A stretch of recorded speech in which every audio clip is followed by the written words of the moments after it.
kind of what I originally wanted to make this on. PPT. Meat. This is halal. Halal. This one's.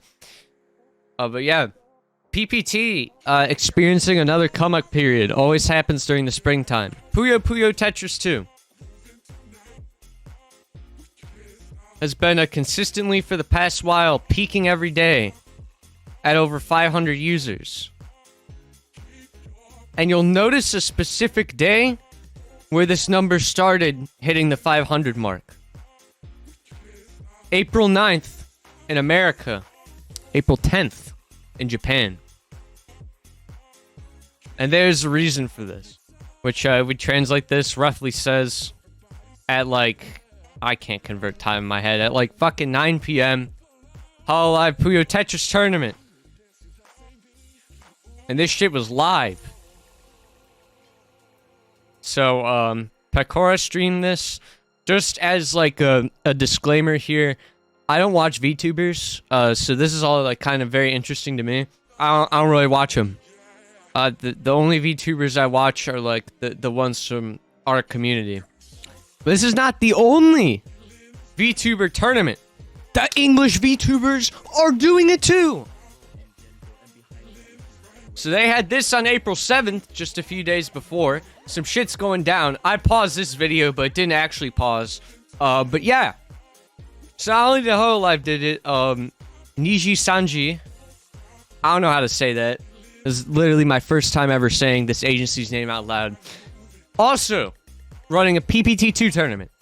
Yeah, as you guys can see, Niji Sanji has a pretty decently sized English division. They do these international events. There's a concert that's actually on my birthday.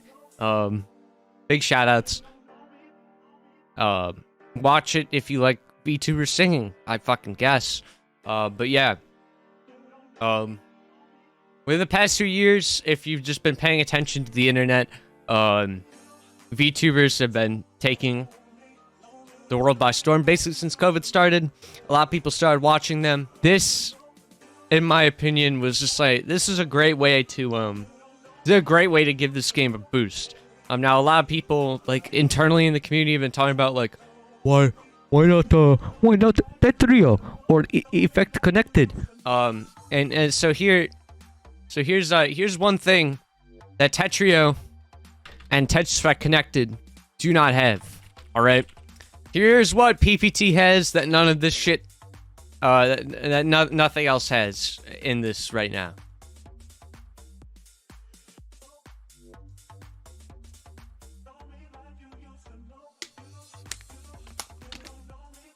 Have I made myself clear? PPT has characters and anime art style. Or not just anime art style, just like cutesy animation art style.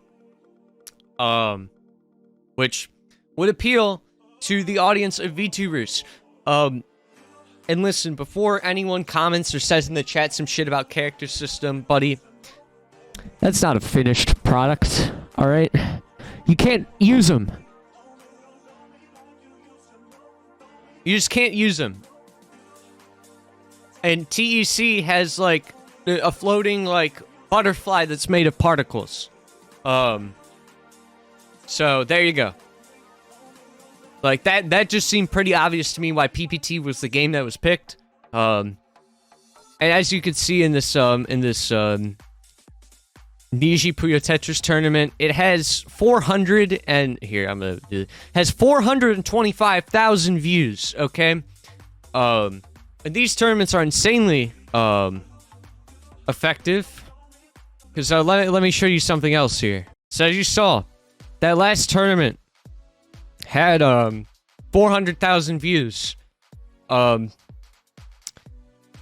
the grand finals for the Puyo Championship Season 5 had 174,000 views, which was produced in an actual venue that sold tickets and had a stage and, like, production staff. And each of the individual tournaments, some of them have less than 100,000 views. So, and that's not even including the numbers from the HoloLive tournament. Those two tournaments combined are outperforming marketing.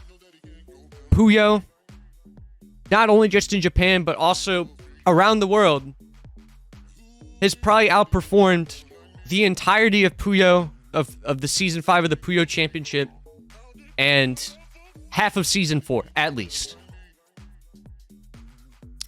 And I feel like most people who will be seeing this video do not even know that there's a Puyo Championship. You guys probably don't even know that. Some of you might, because my stream viewers are probably more enthusiasts than some of the people who catch this on YouTube. But a good chance is probably at least 40 or 50% of people who end up seeing this video have no clue that what I just showed you existed. And how is this going to affect the community? As Rick just asked. So the way how this is going to impact us, I think it's worth noting to not expect direct gain from this. What we are seeing, more people playing the game. Of course, that's gonna happen. In addition, I think we're going to see. I think the Japanese community is more like interconnected online. They're gonna see more stuff about this, but people have been curious, even in the English-speaking space, about PPT and how it works, especially people who aren't very aware of the Tetris portion. Which brings me to, ladies and gentlemen, the thread. If you follow Tetris content or Puyo content on Twitter, you've likely seen this thread in passing from your scrolls. Has a lot of views. And this is going to be my first raw reaction to it. I made sure not to read anything past the first tweet, just so you can see my opinions here. And yeah, follow my fucking Twitter, alright? Alright. So the thread reads, a couple different VTuber orgs have run Puyo Tetris 2 competitions over the last few weeks, with the most recent being a HoloLive tournament that got swept by a Puyo player to some controversy. I have zero interest in fan drama, but I do want to break down the Puyo and Tetris matchup. In short, a bunch of newcomers lost a casual tournament to a relatively competent Puyo player who actually practiced, that also beat the post-tournament Tetris master in an exhibition, leading many to conclude Puyo's busted.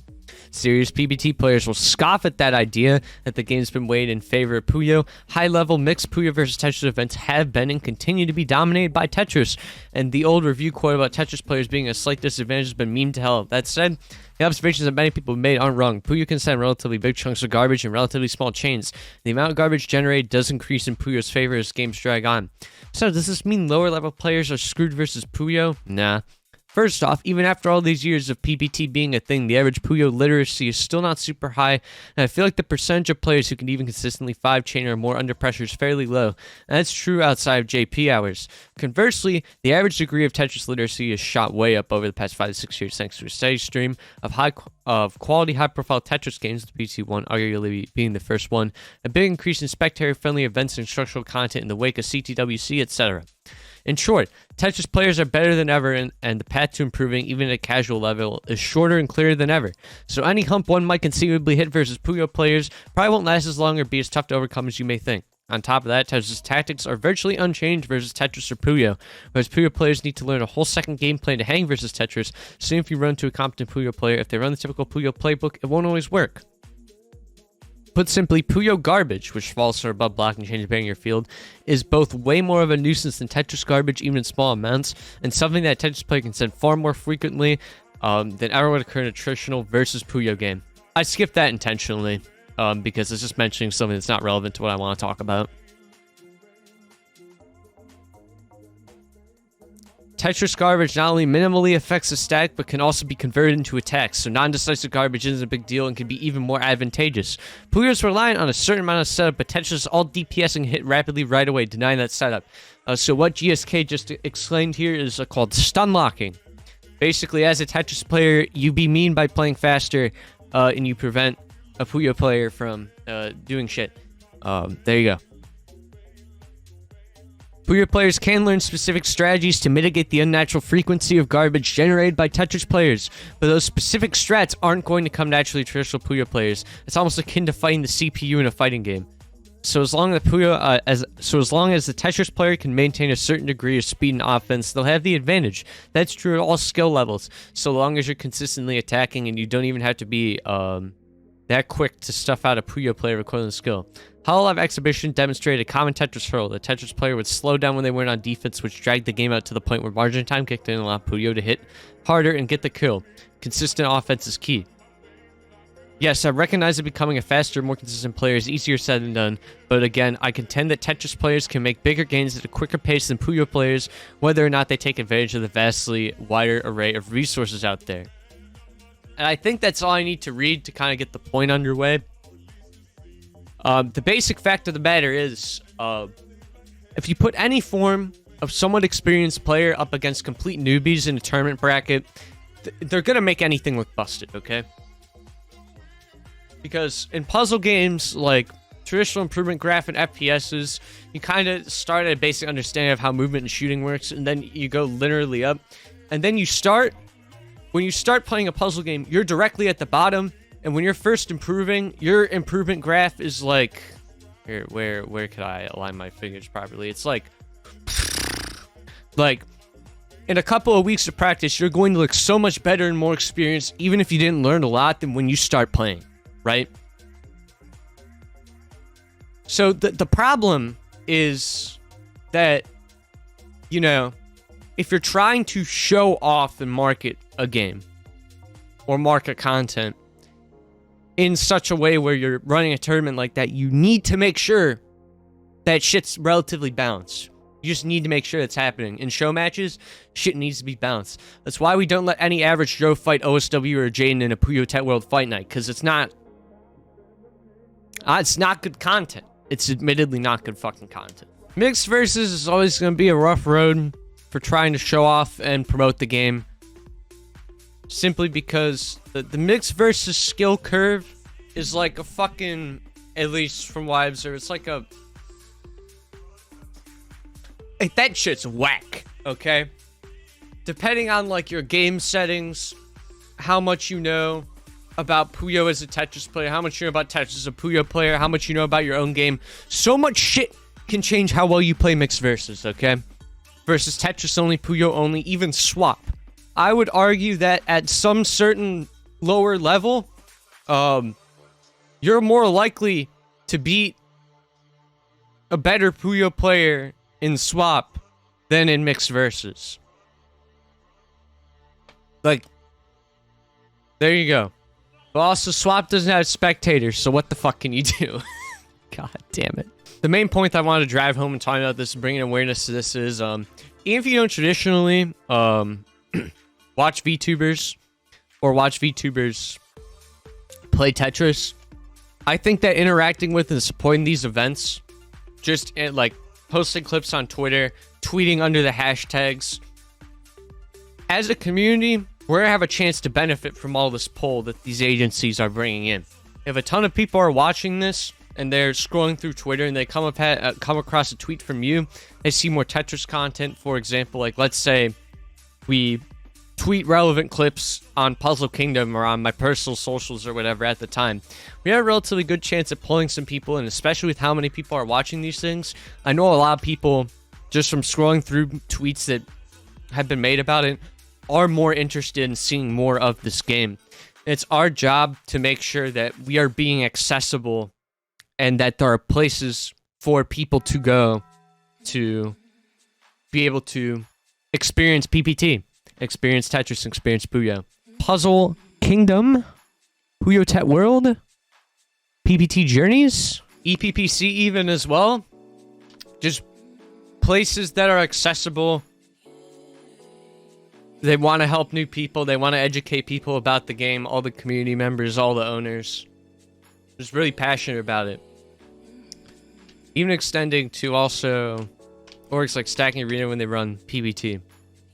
Like, it's going to be a community effort to benefit from this. If you want to see PPT get pulled in, I know over the next few months when I get more time I'm going to be doing a ton of stuff in Puyo Tet World and be promoting a bunch of events. It's been so busy recently. I'm glad I got that PCO out of the way, though.